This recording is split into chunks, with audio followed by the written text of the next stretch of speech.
Hola, ¿qué tal están? Bienvenidos. Mi nombre es José Manuel López García. Las ciencias naturales en Aristóteles. Indiscutiblemente, Aristóteles es uno de los grandes filósofos de la historia y en el ámbito precisamente de las ciencias de la naturaleza destacó sobremanera. Es un gran pensador y a la vez es un gran científico. Podemos decir que para Aristóteles el concepto griego physis significa naturaleza y a veces también puede traducirse por física. Las ciencias naturales son las ciencias teóricas que estudian la naturaleza.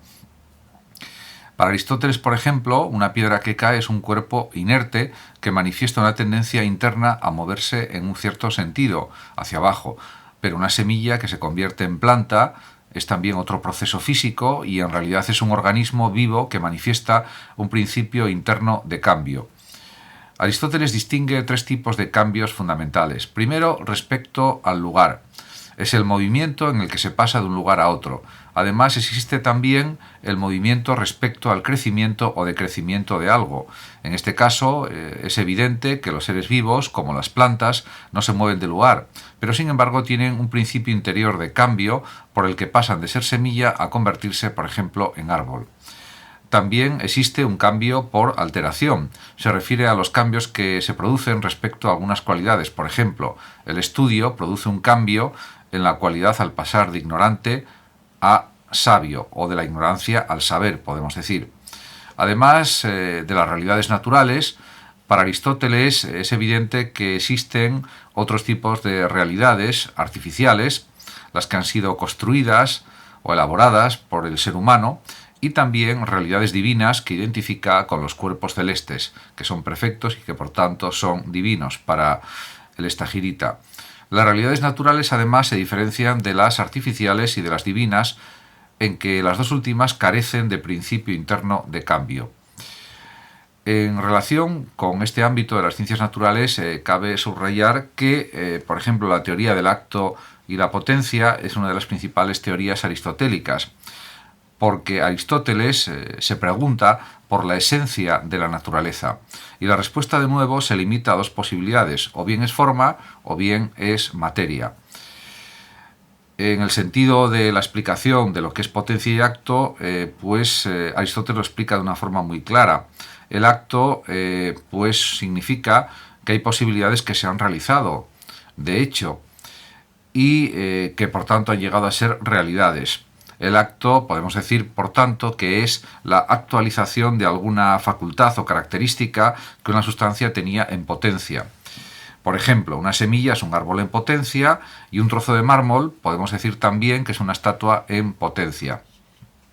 Por otra parte, podemos preguntarnos por la esencia de la naturaleza. Aristóteles considera que es la forma.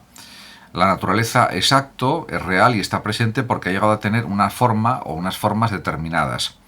Sin embargo, Aristóteles considera que la materia por sí sola no puede explicar los cambios y los movimientos en la physis, en la naturaleza, porque la materia es pura posibilidad en potencia. Además, para Aristóteles las realidades naturales son acto y son potencia, es decir, podemos pensar que cualquier objeto y ser vivo tiene unas características concretas: tamaño, forma, color, etc. Pero hay otras características que no están en acto y que están en potencia, como la posibilidad de cambiar de su posición, cambiar de forma, etc.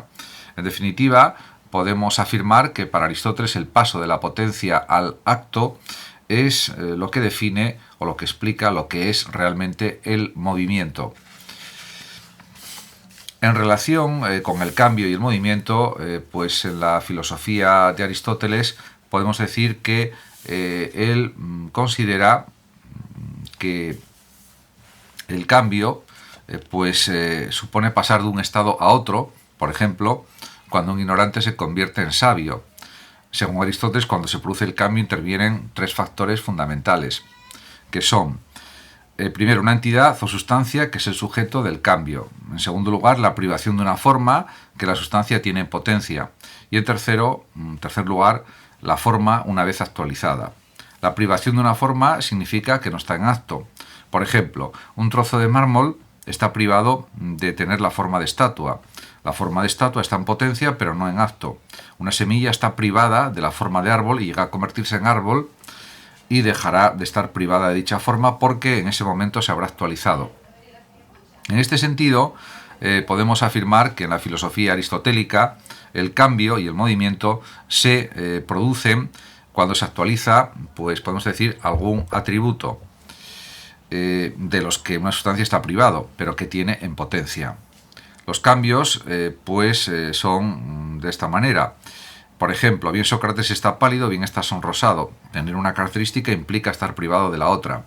Se produce, por ejemplo, un cambio cuando Sócrates, que está pálido, actualiza el atributo enrojecimiento y al mismo tiempo pasa a estar privado del atributo palidez.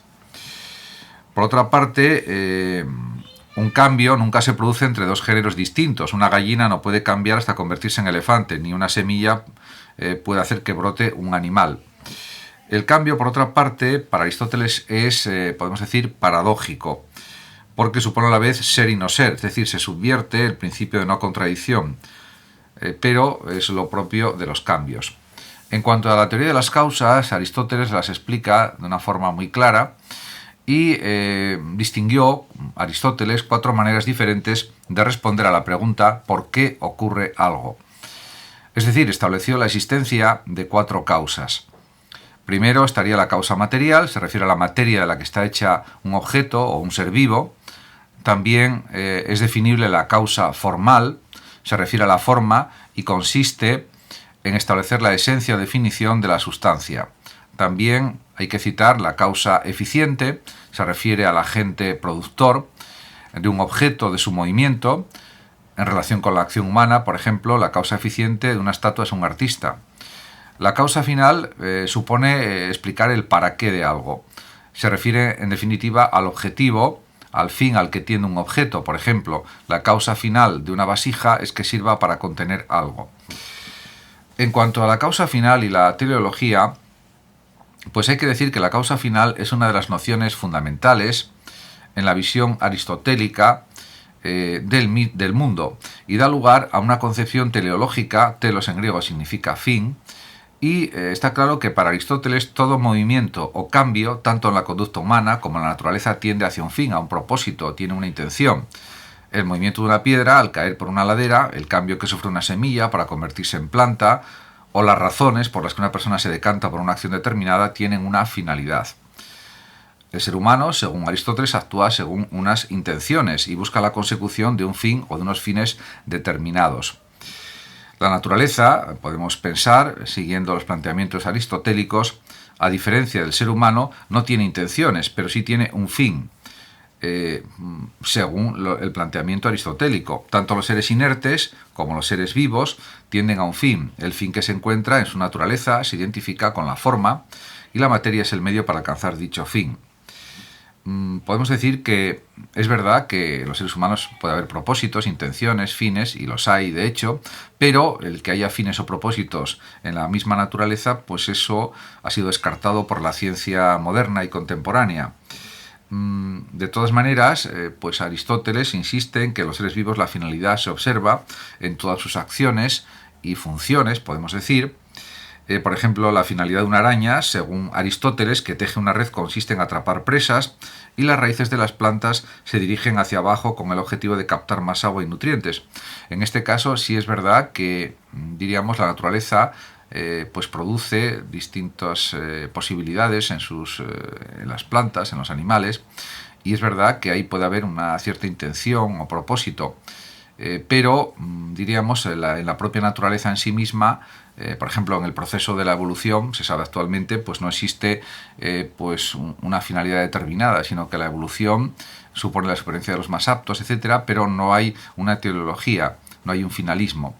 En cualquier caso, aunque es verdad que el Tratado de Física de Aristóteles ha sido superado ya por numerosos descubrimientos de la física pues de pasados siglos y también del siglo XX y del siglo XXI, pues sigue estando, diríamos, como un tratado importante a leer y a investigar, porque aunque es verdad que distintas concepciones físicas han sido superadas por la ciencia moderna, pues estos planteamientos aristotélicos suponen también el inicio de la ciencia, el inicio de la biología también, y el inicio también, por supuesto, de la física. En ese sentido, pues sobre todo su teoría de la potencia del acto, de las causas, son todavía fundamentales. También, por supuesto, cómo entiende Aristóteles la sustancia primera, sustancia segunda, pues son desarrollos teóricos útiles y muy interesantes que se siguen investigando y estudiando actualmente y que han servido de soporte para el desarrollo de la metafísica a lo largo de la Edad Media y también de la Edad moderna, los siglos pues, XV, XVI, y posteriormente también pues, por parte de otros pensadores que han seguido planteamientos de tipo escolástico también. Por supuesto, Aristóteles fue pues muy estudiado, muy analizado, muy comentado por numerosos filósofos, entre ellos, por ejemplo, Tomás de Aquino, Alberto Magno, también por supuesto por teólogos como los ya citados y por otros muchos, y eso es algo a considerar también como pues muy relevante y muy significativo. Muchas gracias a todos por su atención, saludos como siempre a los oyentes de Radio Sofando de México, y por último decir que los que lo deseen pueden compartir este vídeo en sus redes sociales, darle like o suscribirse a mi canal de YouTube. Hasta siempre.